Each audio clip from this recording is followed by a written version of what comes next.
Bonjour à toutes et bonjour à tous.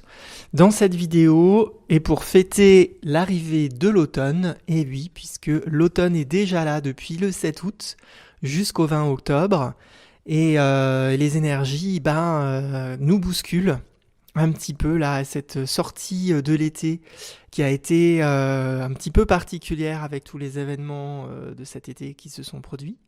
Et donc là, nous rentrons donc dans l'énergie du poumon et ces phases notamment de deuil. Et pour fêter ça et pour vous inviter à faire ce passage dans l'automne et dans le retour dans l'énergie yin de l'année, eh ben, je vous propose aussi une offre avec le massage régulateur chinois à 50 € au lieu de 60 €. Donc c'est un massage qui dure 1 heure, qui est un tuina.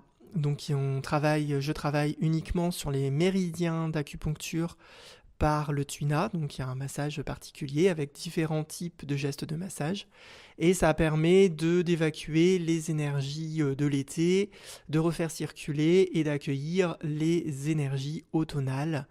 Voilà, c'est un super massage quand on n'a pas particulièrement de problèmes de santé, mais qu'on sent que on a besoin d'un petit coup de pouce pour bien passer le cap de cette saison.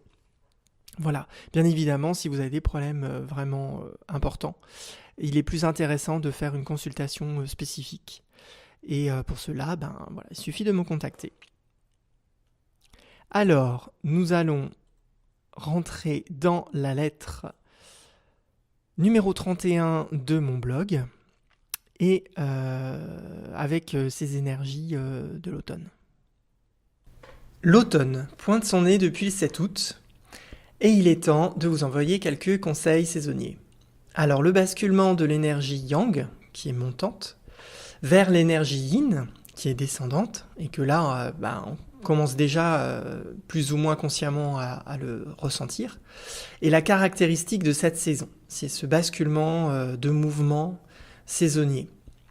L'automne est souvent synonyme de sécheresse et de chaleur, avec plus ou moins de vent. La moisson souvent se fait sentir, mais là ça va dépendre aussi de l'endroit où vous vous situez. Et c'est le moment de l'année où les récoltes sont généralement les plus abondantes et où on s'attache à préparer les réserves pour l'hiver. C'est également vrai sur le plan physiologique, donc notre corps va aussi faire des réserves pour l'hiver, on est sur différents plans. Et il demande à ralentir un peu la cadence pour qu'il puisse intégrer tous les bons traitements que nous lui avons apportés depuis le printemps et pour mettre en réserve les bonnes énergies qui nous seront utiles pendant l'hiver. Et surtout, l'énergie de défense et l'énergie calorifique. Bon, les défenses, pour se défendre contre les différents virus et bactéries de l'hiver, et l'énergie calorifique parce qu'il fait froid et que le corps va avoir besoin de se réchauffer. Donc la saison de l'automne en médecine traditionnelle chinoise est surtout en lien avec le poumon et l'organe et l'entraille du gros intestin, mais aussi en lien avec deux grands méridiens, le Tai Yin et le Yang Ming. Alors le Tai Yin en astrologie chinoise, c'est la première couche énergétique au-dessus de la Terre, qu'on appelle la croûte terrestre. C'est la première énergie qui quitte le ciel pour entrer dans la Terre. Les Chinois antiques disent que le Tai Yin est la peau de la Terre. Il représente la surface de la Terre. Ceci explique que l'énergie du poumon est associée à la peau et au souffle. C'est le maître du Qi. Et que la rate, pancréas, qui est associée au poumon dans le Tai Yin, est également associée au chair qui se situe sous la peau. Le Tai Yin a donc un mouvement descendant et interne. Le Qi externe, l'énergie qui nous entoure, passe dans le corps grâce au Tai Yin, ce qui explique que lors de symptômes de fatigue, les praticiens de médecine traditionnelle chinoise stimulent souvent en association le poumon et la rate afin de favoriser l'entrée du Qi dans le corps physique. Le Tai Yin est associé à l'automne et à la sécheresse, et il gère également la moiteur de la peau. Il est souvent impliqué en cas d'œdème ou de rétention d'eau dans le corps. L'énergie de la terre contrôle les eaux dans le corps. L'excès d'eau est souvent une dérégulation de la rate pancréas qui a des difficultés à faire s'écouler l'eau vers les reins pour être filtrée et éliminée avec l'implication du gros intestin.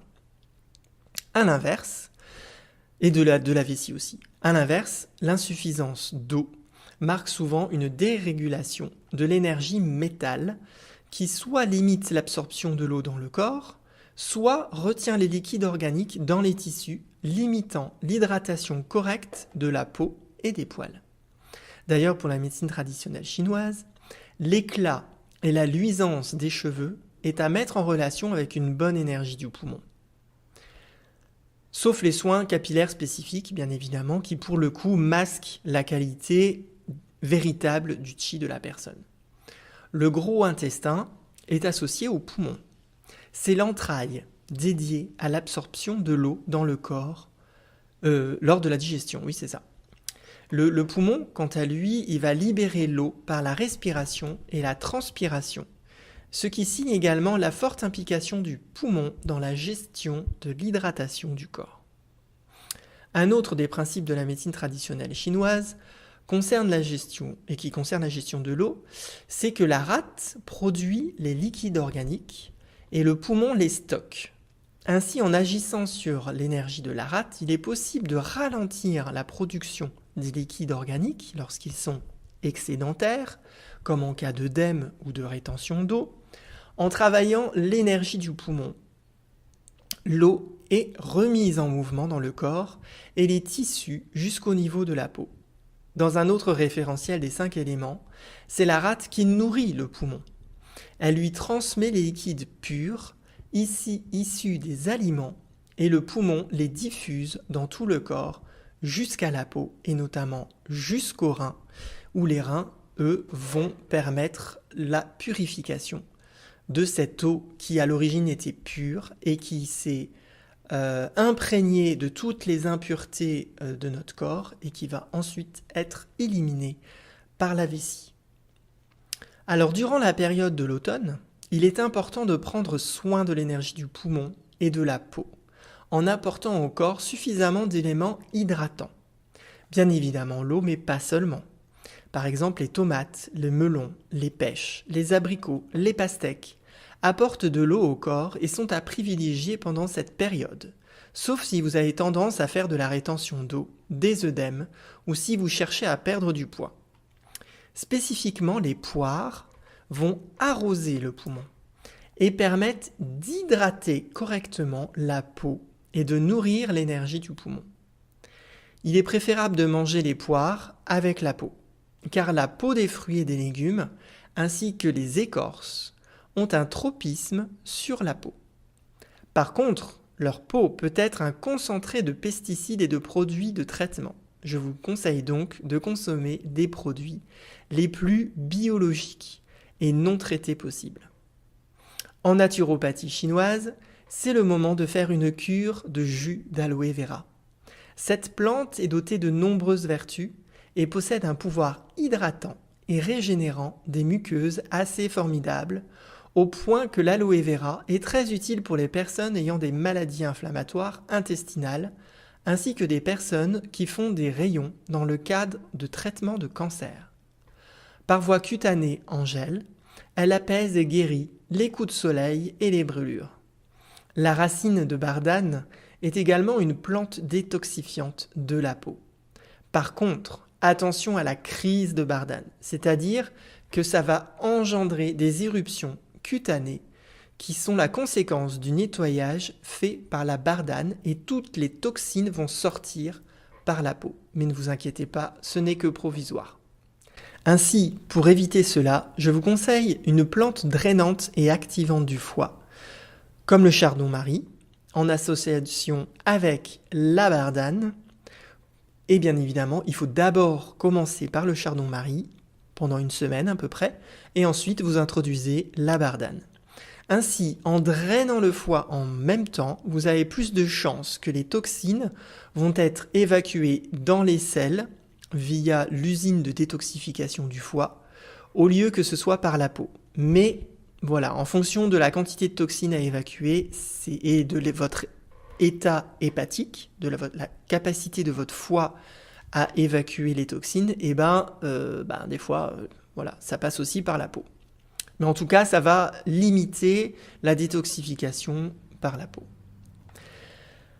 Alors, pour nettoyer le gros intestin, qui est aussi très très important pour notre corps, il est conseillé aussi de faire des cures d'argile en automne. Alors, verte, rouge, blanche, selon votre goût. On conseille de goûter les argiles pour savoir laquelle nous convient. Et il suffit de mettre une cuillère d'argile dans de l'eau, de la diluer le soir, et le lendemain, on peut boire cette eau décantée et laisser le fond. Et au fur et à mesure, ça c'est au début, et au fur et à mesure de la cure, on peut boire de plus en plus de fond jusqu'à boire complètement l'eau et l'argile entièrement. Alors attention quand même aussi, parce que l'argile étant de la terre, ça va densifier les sels. Donc si vous avez déjà des sels qui sont durs, je vous déconseille de commencer par faire cette cure à l'argile. Il va plutôt falloir faire une cure à base de fibres que l'on peut également faire en automne et c'est très très bon pour les intestins. En tout cas, dans le même ordre d'idées, la cure de raisin est aussi parfaite en cette saison, sauf, alors en fonction des variétés de raisin aussi, sauf si vous êtes très sensible au sucre, parce que le raisin est très très très sucré. Et ça peut donner des effets de malaise. Voilà. Quand on est très sensible au sucre. Donc faites attention quand même à la cure de raisin. Mais c'est vrai que ça décape beaucoup les intestins et les toxines et celles du foie, en permettant aussi d'alcaliniser le sang. Après, il y a d'autres moyens aussi d'alcaliniser le sang que par le raisin. Et c'est un très bon préventif en cas de cancer. Mais bon, par contre, on sait quand même que le cancer, le sucre, c'est pas très bon pour le cancer. Donc voilà, il y a des choses, c'est pas toujours facile. Là, c'est des recettes très très très très globales. Mais vraiment, quand vous avez des problèmes de santé, il faut vraiment aller voir un professionnel et avoir quelque chose qui est spécifique à votre cas. Et surtout pas écouter ces généralités-là. Ça, c'est des généralités pour des gens qui n'ont pas de problème et qui veulent simplement entretenir une bonne santé.